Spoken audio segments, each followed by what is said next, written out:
Bonjour tout le monde, bienvenue à cette rubrique. J'ai une question pasteur. Donc aujourd'hui, je m'intéresse à une question extrêmement complexe et sensible. Et si je fais cette capsule, c'est parce que j'ai eu dernièrement des échanges, des fois avec des personnes qui vivent des problèmes euh, entourant la question identitaire, la question transgenre. Donc c'est des personnes qui sont au cœur de cette difficulté-là et qui plus est, dans certains cas, des gens qui croient en Dieu aussi, qui viennent de milieux chrétiens, donc qui comprennent l'Écriture et qui comprennent bien que l'Écriture ne les approuve pas, mais qui en même temps sont coincés dans quelque chose. Puis comment c'est possible de les aider, puis c'est possible d'avoir un dialogue honnête, profond, compréhensible avec eux. Vous savez, je sais que c'est un sujet sensible, alors je ne vais pas le traiter, moi, avec légèreté ou avec complaisance. Je comprends, moi, que ceux qui vivent avec l'impression d'être nés dans un corps qui leur semble étranger à eux, ben, pour eux, c'est une réelle souffrance. Maintenant, avant de répondre, d'expliquer, de donner des éléments bibliques et sensibles sur cette question-là, et il y en a, je vais d'abord faire un petit tour autour de la question sociale, politique, philosophique, psychologique de notre temps. Il y a des choses à comprendre dans le maintenant. Pourquoi ça se passe maintenant, ça? Pourquoi ça ne s'est pas passé avant, dans d'autres siècles? Pourquoi ça se passe et pourquoi ça se passe maintenant? Donc, j'émets d'abord une hypothèse sur la raison du pourquoi et du maintenant. J'ai de plus en plus l'impression qu'il y a peut-être un mécanisme inconscient ou pas. Peut-être que les psychologues vont être beaucoup plus compétents que moi pour traiter cette question-là. Là. Mais il semble y avoir une problématique qui pousse des gens à transitionner vers un autre genre sexuel, comme si c'était inconsciemment une réponse à la laideur et le désespoir du temps présent. Pour vous dire ça autrement, c'est comme si inconsciemment on traitait notre corps, nos corps, dans notre génération, comme un reflet, comme une image des laideurs et du désespoir qui est là autour de nous. Curieuse affaire, comme si les hommes, femmes du 21e siècle traduisaient en leur corps physique l'image inconsciente de la réalité misérable de ce monde qui s'enlaidit un peu plus chaque année. Quand je regarde, quand je vais me promener, quand je suis en ville, puis j'observe les gens passer, aussi curieux que ça puisse paraître, on ne peut pas s'empêcher de remarquer qu'il y a un enlaidissement du corps. Il y a un éloignement du corps. C'est-à-dire le corps qu'on a, on tend, pas tout le monde qui fait ça, mais on tend à vouloir s'en éloigner. Puis c'est pas juste une question de transgenre. Là. Même des gens qui ne sont pas du tout transgenres, on remaquille, on redispose le corps, on le modifie, comme s'il y avait une haine du corps que l'on reçoit, qu'on a déjà par la nature des choses. Et ça me fait toujours réfléchir. Je me dis, mais pourquoi? Pourquoi c'est comme ça? Est-ce que ça ne serait pas qu'il y a une détestation, une haine du corps, et que cette haine du corps-là correspond également à une haine de ce monde dans lequel on est, qui est sans espoir. Hein? On regarde le monde, on n'est plus positif du tout. Là. Quelle que soit la cible qu'on regarde, qu'elle soit économique, écologique, guerrière, regardez partout, toutes les grandes cibles dans le monde donnent rien à rêver pour l'avenir. Donc, est-ce qu'il n'y aurait pas un mécanisme qui nous atteint et qui nous fait... C'est fort ce que je veux dire, c'est comme si on se vengeait inconsciemment sur nos propres corps. Donc, la déconstruction du corps de l'homme, en ce moment, par la négation des genres sexuels hommes-femmes, reflète peut-être ce que je pourrais appeler un phénomène qui accompagne l'effondrement de notre civilisation aussi. Donc, déconstruire son corps serait une façon inconsciente de déconstruire le monde dans lequel nous vivons. Je sais que c'est un peu flyé comme idée, mais j'ai juste l'impression que ça vaut la peine de creuser ça un peu plus. De toute l'histoire, l'homme n'a jamais autant maltraité son corps, autant qu'en ce moment. Son corps, l'homme le déteste. Comment? Il le transforme, il le mutile, il le charcute, il le drogue, fentanyl. Il le maquille, il le sexualise, il le couvre de tatous, il le perce prépare toutes sortes de piercings, il le modifie, et attention, dans certains cas, il le drag queenise. Tout le phénomène drag queen, qui est quelque chose, tu dis, c'est étrange, ça. Sinon, il le gave de stéroïdes, voire il le tue, il l'assassine, il le suicide. Bref, l'homme du 21e siècle fait subir à son corps toutes sortes de torsions destructives, comme si il se vengeait sur son propre corps pour tout le mal qu'il voit en ce monde, qui ne lui donne que très peu d'espoir. Donc, est-ce qu'il n'y a pas quelque chose comme ça? Donc, l'homme ne veut plus de son corps, il ne veut plus que son corps soit beau. Il l'enlaidit, il le maltraite, peut-être à la manière avec laquelle l'homme maltraite la planète aussi. Donc ici, je ne suis pas dans des certitudes, je suis juste dans des questionnements, des réflexions qui m'apparaissent, peut-être des pistes pour réfléchir pourquoi en ce moment. Pourquoi en ce moment, dans le monde dans lequel on est, ce phénomène-là prend-il autant d'ampleur? Affirmer être mal dans sa peau, c'est peut-être aussi une affirmation du mal de vivre généralisé qui pousse l'Occident à renier les faits à la fois théologiques et scientifiques de son existence genrée en vue de s'autodétruire. Oui, parce qu'il n'y a pas que la Bible qui dit que les genres sexuels se résument à deux genres, l'homme et la femme. C'est aussi, même si on était un incroyant, on pourrait pas renier que scientifiquement, c'est aussi la vérité. Donc la vérité n'est autre chose qu'existe deux seuls genres sexuels, et c'est binaire, c'est l'homme et la femme. Toute personne qui vous dit autre chose est quelqu'un qui s'approfondit dans des chimères et des utopies qui ne tiennent pas la route, même pas scientifiquement. Mais bon, on est dans un monde où la vérité n'est plus de nature théologique ni scientifique, elle repose sur le ressenti.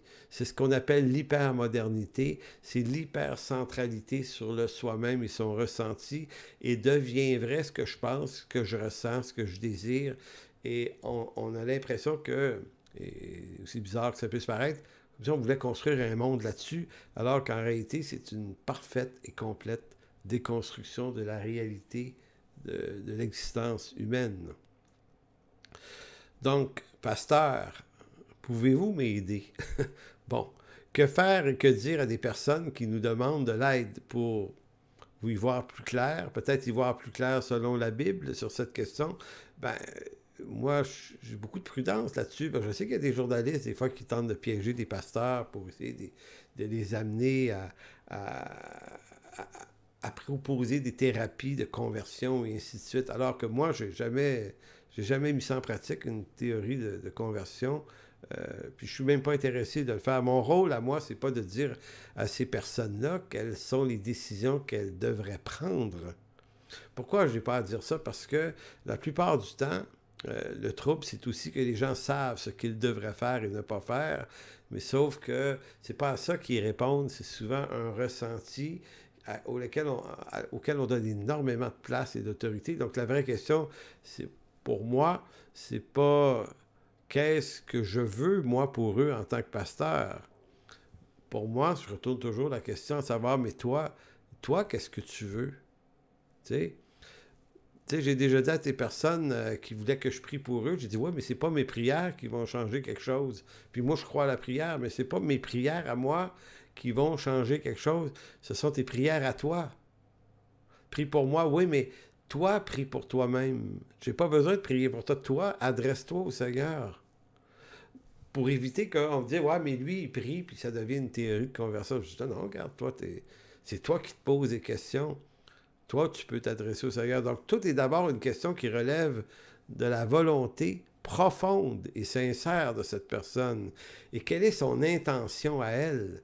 Veut-elle marcher avec Dieu malgré les contraintes et abstinences que l'Écriture impose, ou veut-elle faire sa propre volonté, suivre son cœur? Et là, ici, je suis obligé de vous dire que c'est pas juste une question de transgenre ou des questions même sexuelles. C'est vrai pour toutes toutes sortes d'autres domaines. C'est vrai avec l'argent. Est-ce que je veux marcher avec Dieu en gérant mon argent avec les contraintes et les abstinences que l'Écriture impose, ou je veux en faire ce que je veux bien? Toute la question de l'honnêteté, de mon rapport au travail, comment je veux vivre ça avec le respect que je dois à mes employeurs, avec ma soumission, donc les contraintes que m'impose l'Écriture, ou est-ce que je veux faire ça à ma façon? Donc, pour moi, que ce soit un problème relié à la sexualité, au mariage ou à tout autre sujet, la réponse est toujours similaire. Qu'est-ce que toi tu veux? Tu veux quoi? Je ne pratique pas de thérapie de conversion parce que tant qu'à moi, toute conversion n'est pas de nature morale. On ne se convertit pas d'une forme de moralité à une meilleure moralité. Ce qu'on a besoin, c'est d'une conversion à Jésus-Christ, qui va probablement avoir un impact sur la moralité, mais c'est d'abord ça, pour moi, c'est quelle place tu donnes à l'Évangile et à ce message dans ta vie, et le reste, on verra, puis même un coup converti, on ne règle pas tout. Donc, c'est toute la problématique du mal de vivre, du mal de l'âme, de l'inconfort avec soi-même, donc du problème, le rapport que l'homme de notre temps entretient avec son corps. Quel est le problème que j'ai avec mon corps? Donc, si je ne peux ni sauver ni changer la vie de personne, moi, tout ce que je peux faire, c'est de conduire des gens qui le veulent vraiment. Je peux les conduire vers celui qui peut changer leur vie, celui qui a pas mal changé la mienne aussi. Moi, c'est ça, je suis une courroie de transmission. Donc, comprenons un peu le monde dans lequel on est. On est dans le monde de l'hyper-individualité, donc la confusion identitaire qui fait rage en ce moment en Occident est une chimère, il faut le dire, qui relève de la conception philosophique et politique de l'hyper-individualisme qui s'est installé en Occident, on pourrait dire après la Seconde Guerre mondiale, mais qui s'est développé dans les années 60 et 70. Et aujourd'hui, on est dans le paroxysme de la conception de l'individualisme. Donc, on s'est dit, on est dans un monde qui met beaucoup de valeur, qui accorde beaucoup de valeur aux droits et libertés individuelles. Fait qu'on dit, on aime ça, touchez pas à ma liberté, touchez pas à mes droits. D'accord? Si les droits et libertés individuelles ont été un atout extraordinairement important au 18-19e siècle, où les hommes voulaient se développer ou se dégager des carcans des royautés très fortes ou des religions très imposantes, on voulait retrouver une liberté de réfléchir par soi-même, une liberté de choisir. On pouvait choisir d'être croyant, on pouvait choisir de peut-être pas l'être. Donc, on peut comprendre que les droits et libertés individuelles ont été un outil extraordinairement important dans le développement de l'Occident. Mais ce qu'on doit comprendre aussi, c'est que ces mêmes droits, ces mêmes libertés aujourd'hui sont le moyen par lequel on est en train de s'effondrer aussi. Un coup qu'on a acquis toutes les libertés souhaitables sur le plan politique et sur le plan religieux, par exemple, sur le plan des idées, qu'est-ce qu'on en fait après de ces droits et libertés-là? Ben, on les récupère pour soi-même. Donc, j'ai le droit, j'ai la liberté de faire ce que je veux avec mon corps. Donc, on a vu toute la question, ça a apporté l'ouverture dans les années 70 à l'avortement. C'est mon corps, c'est mon individualité. Donc, on a quitté l'Occident, on a méprisé ce qui était avant. L'Occident, c'était un monde collectif, familial. Donc, on n'est pas seul. On est un individu, mais dans une collectivité. Maintenant, après qu'on ait cassé le moule de la collectivité, on a cassé également celui de la famille et on se trouve tous à être des électrons libres qui faisons tout ce qui nous plaît en répondant à nos sensations, à nos ressentis. Et là, le mal de vivre, cette sensation d'être pas bien dans sa peau est devenue une question de l'heure, une question importante. Comment je règle ça?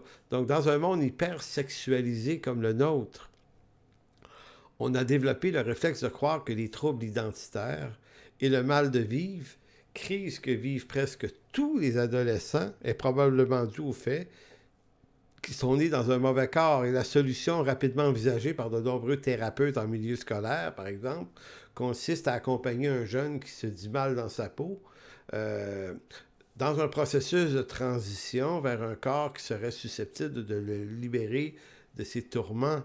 Maintenant, écoutez, quand j'ai entendu ça, ça m'a rappelé ma jeunesse. Je me suis rappelé que moi, là, quand j'ai eu l'âge, j'ai à partir de 6e année, secondaire 1, 2, 3, dans ces zones-là, là, moi, j'étais très mal dans ma peau. J'aimais pas ce que mon corps devenait. Et puis, je le disais pas à personne. On parlait pas de ça. Puis avec le temps, en discutant avec des gens autour de moi, je me suis rendu compte que à cet âge-là, on a tous vécu ça. Puis pas plus tard que ce matin, j'avais une rencontre avec une trentaine de personnes, peut-être 25 personnes dans notre église.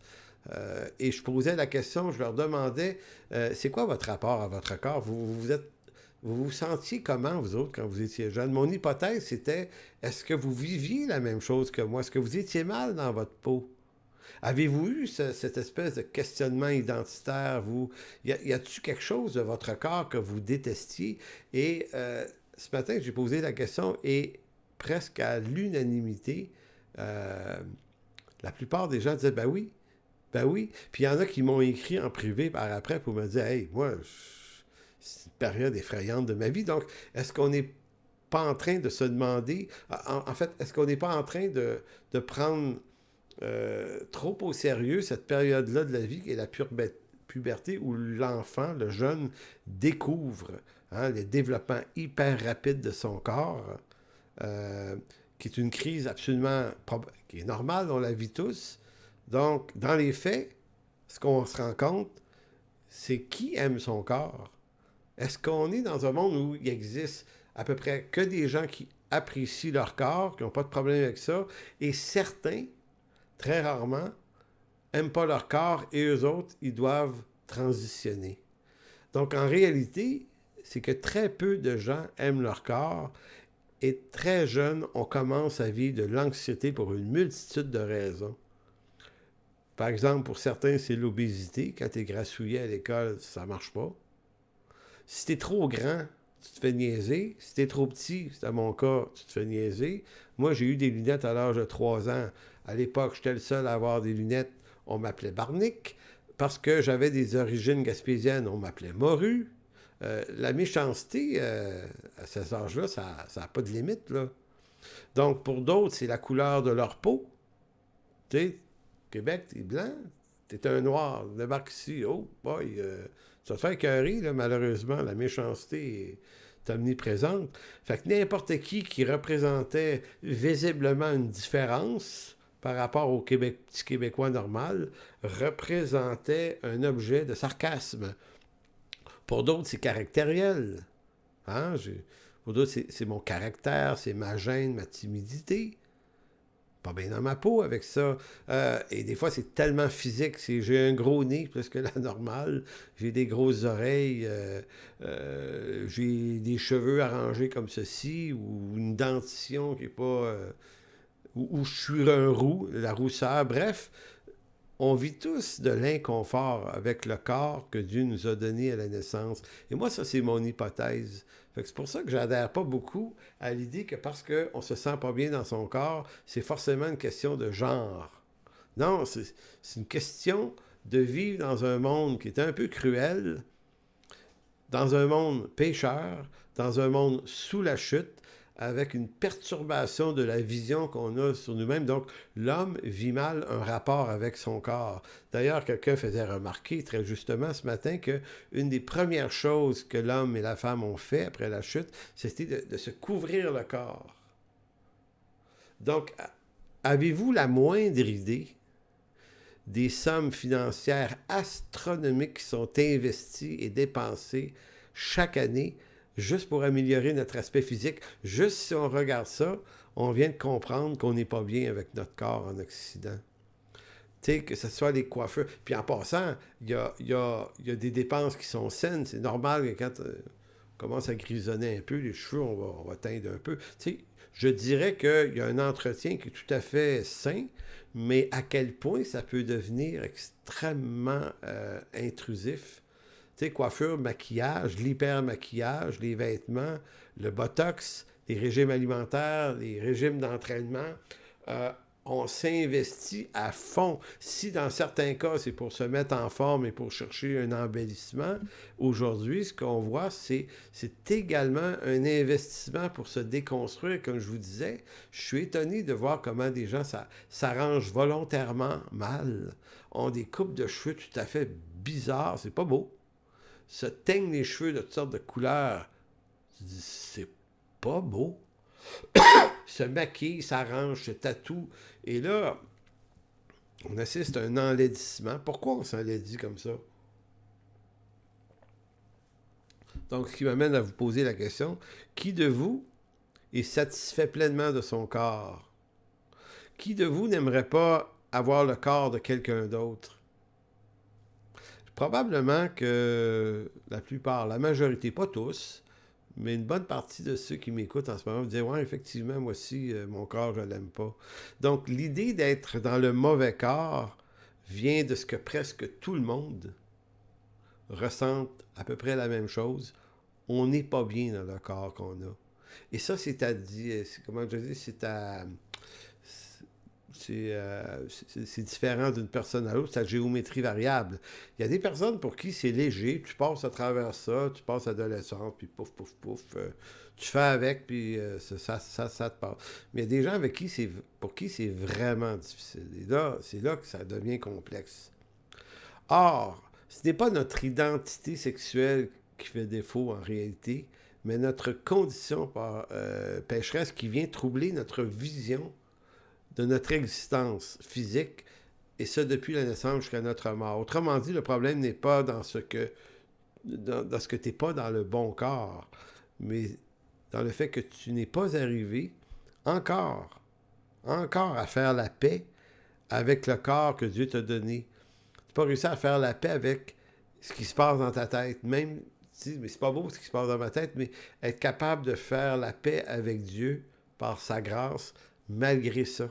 Puis là, des fois, on se convertit, puis on dit « Hey, j'ai encore des bébites dans la tête. » Tu vas en avoir jusqu'à ta mort, des bébites. C'est pour ça que la grâce de Dieu est toujours active pour nous relever. Personnellement, quand je me suis rappelé ma jeunesse, je me rappelle que finalement, et ça a été important pour moi ces derniers jours de réfléchir à ça, je me suis souvenu que je devais apprendre à vivre avec les difficultés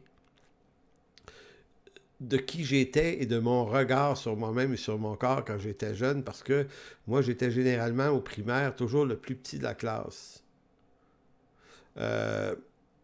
J'ai toujours eu l'impression d'avoir un corps qui était plutôt pas très bien proportionné. À l'adolescence, vers 14-15 ans, moi, je commençais à perdre des cheveux, ce qui était extrêmement difficile émotionnellement comme jeune homme. Là, j'arrivais très mal à vivre avec ça. Puis c'est pas tout, là. On vit avec nous-mêmes, puis je détestais plusieurs attitudes, beaucoup des pensées qui dominaient mon esprit. Et ça, ben, ça a toujours été là, puis ben, j'ai dû me tordre un bras, puis composer à vivre avec ça. Tu sais, des fois, t'en viens quasiment à avoir envie de t'enlever la vie, là. Donc ça, j'ai jamais fait de tentative de suicide. Je suis jamais même venu proche du suicide, mais j'y ai pensé. J'y ai vraiment pensé une couple de fois. C'était ça. Puis quand je parle à des amis, le reflet qu'ils me font, ben ouais, ben moi c'était ça aussi. Donc on est tous un peu dans le même trouble. Bref, le problème n'est pas nécessairement que je suis dans le mauvais corps, mais c'est plutôt que je suis coincé avec ce corps dans une condition pécheresse qui me rend la vie pénible à bien des égards, et ce qui est vrai pour moi est vrai pour tout le monde. Et l'apôtre Paul va dire en 1 Corinthiens 15-10, c'est un début de réflexion, lui avait persécuté l'Église du Dieu vivant, il avait fait mal à mort des disciples, puis il dit « Je ne suis pas digne d'être appelé un apôtre ». Donc ici, c'est peut-être pas de nature physique, mais de nature psychologique, certainement. L'apôtre Paul s'en voulait, puis il dit qu'est-ce que vous voulez, j'ai fait ce que j'ai fait, je suis malheureux. Mais il dit, je suis qui je suis par la grâce de Dieu. C'est une façon de dire, regardez, je vais prendre la grâce, puis je vais continuer à exister, je vais continuer à persévérer dans la complexe imperfection de mon être. Tu sais, il arrive un jour où il faut faire la paix avec Dieu sur ce qui se passe dans notre cœur, dans notre esprit, dans notre âme, mais il faut faire la paix avec Dieu sur aussi avec le corps qu'il nous a donné, et ce même si c'est souffrant, souvent, puis peut-être souffrant plus pour certains que pour d'autres, de toute manière, et là j'en viens à quelque chose d'assez évident, là. De toute manière, quelles que soient les modifications et les transformations que tu voudrais faire subir à ton corps, écoutez, il faut vraiment savoir, là, c'est évident que tôt ou tard, tout ça, ça va ratatiner. Donc, c'est comme si on pouvait se payer une fortune de chirurgie pour quelque chose qui ne durera pas. De toute façon, parce qu'on va ratatiner, parce qu'on va vieillir. Et on va tous finir pourris dans une tombe. Ou, à moins qu'on se fasse incinérer, on va retourner à la poussière. En fait, c'est ce que Dieu avait dit. Ils retourneront à la poussière. Et souvent, plus on fait des modifications sur notre corps, ben, plus en vieillissant, ça va mal ratatiner. Donc, ce qu'on cherchait à produire pour essayer de se trouver un confort, une joie, une délivrance peut-être, ben, ça va nous rattraper de toute façon plus tard. C'est bien connu que parmi ceux qui transitionnent vers un autre sexe, il y en a beaucoup qui regrettent après, puis qui se rendent compte que le mal de vivre n'était pas dans le corps qu'ils avaient, mais c'était quelque chose d'autre. Donc, ce n'est pas dans un autre corps. Et ici, on s'en va vers la conclusion, là. C'est pas dans un autre corps, c'est pas d'un autre corps dont j'avais besoin. Puis c'est pas d'un autre corps que tu as besoin. Ton corps, c'est celui que tu as. Puis pense, il faut penser, là, si vous avez déjà regardé des télétons comme Enfant Soleil, l'injustice du corps, c'est quelque chose de répandu à cause de la condition pécheresse de l'homme. Moi, j'ai beaucoup de misère à voir des enfants, des petits-enfants extrêmement malades, toutes sortes de problèmes, de déformations congénitales aussi, de problèmes de maladies qui font qu'ils vont passer des années à l'hôpital, ces enfants-là, puis c'est même pas sûr qu'ils vont survivre. Qu'on pense à tous ces gens qui vont naître avec des problèmes de santé, de tout ça, de la trisomie. Donc, on est dans un monde parfaitement imparfait. Donc, la solution, c'est pas plutôt d'apprendre à persévérer. De toute façon, parce que en Jésus-Christ, il nous est promis un autre corps. Et ça, c'est mon espérance. Donc, c'est pas d'un autre corps dont j'ai besoin, c'est d'une nouvelle vie. C'est pas un nouveau corps, c'est une nouvelle vie. Mais cette vie m'est offerte par pure grâce en Jésus-Christ. Et je sais qu'un jour, cette nouvelle vie sera réelle au retour du Seigneur.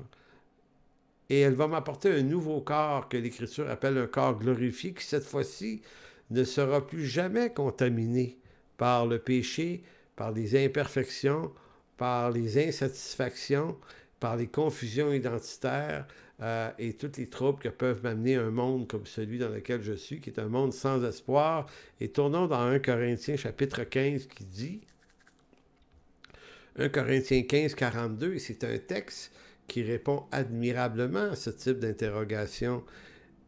Paul dira, « Ainsi en est-il de la résurrection des morts. Le corps est semé corruptible.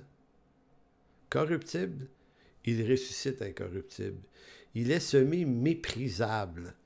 Il ressuscite glorieux. Il est semé infirme. Il ressuscite plein de force. Il est semé corps animal. Il ressuscite corps spirituel. S'il y a un corps animal, il y a aussi un corps spirituel. Je ne sais pas si vous dégagez toute l'espérance. C'est comme si l'Écriture nous disait, par la bouche de Paul, comme si Dieu te disait, « Je le sais que tu es mal dans ton corps. Il est semé corruptible à cause de la chute. Il est semé méprisable. Il est semé infirme. Mais moi, je te promets, tu sais, c'est comme si Dieu nous disait, mais persévère. Traverse-la cette vie, ça sera peut-être pas hyper heureux pour toi. Peut-être que tu auras l'impression que d'autres ont une vie plus heureuse. C'est totalement injuste, tout ça, on le sait bien. Mais persévérons avec lui, avec le corps qu'il nous a donné, traversons-la, cette vie. Et en même temps, si quelqu'un veut transitionner, veut faire autre chose de son corps, moi, ça ne m'appartient pas. Là. Je ne suis pas là, fallait pas, c'est pas correct de faire. Ça ne m'appartient pas. Moi, ce qui m'appartient, c'est d'avoir un jour décidé de dire, OK, je vais faire avec. Je vais faire avec. Je vais m'attendre au Seigneur, puis pour vous dire honnêtement, le Seigneur m'a plutôt béni. Et pas en enjolivant mon corps. Non, ça s'est pas produit.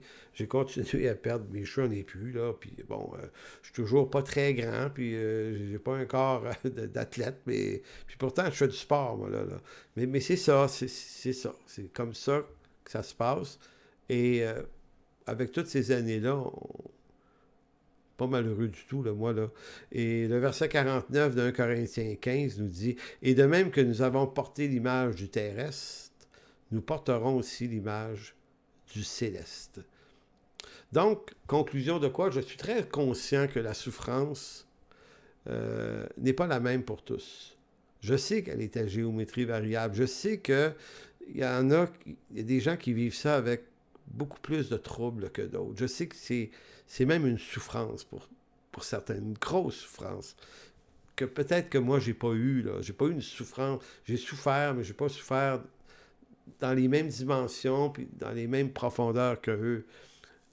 Mais en même temps, je sais que le Seigneur ne peut pas nous mentir. Dans 1 Pierre 1, écoutez bien ce texte-là, 1 Pierre 1, 3 à 7 qui dit « Béni soit Dieu le Père de notre Seigneur Jésus-Christ qui, selon sa grande miséricorde, nous a régénérés une nouvelle genèse pour une espérance vivante par la résurrection de Jésus-Christ d'entre les morts pour un héritage qui ne peut ni corrompre, ni souiller, ni flétrir, lequel vous est réservé dans les cieux. » Donc, attendons, persévérons, parce que l'héritage d'un corps nouveau ne sera plus jamais corruptible, ni souillé, ni flétré. Donc, les troubles qu'on a maintenant, on ne les aura plus. Verset 5, « À vous qui êtes, par la puissance de Dieu, vous êtes gardés par la foi pour le salut prêt à être révélé dans les derniers temps. C'est là ce qui fait notre joie. Quoique maintenant, puisqu'il le faut, vous soyez attristés pour un peu de temps par diverses épreuves, qui pourraient être de toutes sortes de nature, de la persécution, des situations difficiles, des revers financiers, mais aussi des problèmes de mal de vivre, là, tu sais. Je relis ça. C'est là ce qui fait notre joie. Qu'est-ce qui fait notre joie? Notre espérance de quelque chose qui va nous être donné, qui ne peut pas se flétrir un jour. Maintenant, mais puisqu'il faut être attristé, oui, c'est ça, on est attristé pour un peu de temps par diverses épreuves, afin que l'épreuve de votre foi, plus précieuse que l'or périssable, qui cependant est éprouvée par le feu, ait pour résultat la louange, la gloire et l'honneur lorsque Jésus apparaîtra. Donc, c'est en ces quelques mots que je voulais vous partager un peu ma réflexion là-dessus, qui n'est pas complétée. Et en espérant que ça puisse peut-être vous aider à réfléchir, que vous soyez en train de vivre cette situation-là ou non, des fois, ou que vous ayez autour de vous des personnes qui vivent ça. Maintenant, comment on se fait une tête, puis comment on peut être une solution salutaire pour les gens et non pas une solution accusatrice, parce que on est là pour être capable d'essayer de comprendre, accueillir la souffrance des gens, la comprendre. Puis je répète, la comprendre, c'est pas l'excuser, c'est pas la justifier, mais c'est la comprendre, se faire une tête, une sagesse. Comment on agit, comment on vit ça, comment on s'associe à ça, Écoutez, bref, voilà ce que je voulais vous dire en espérant que ça vous soit utile. Que Dieu vous bénisse tout le monde. Bye bye.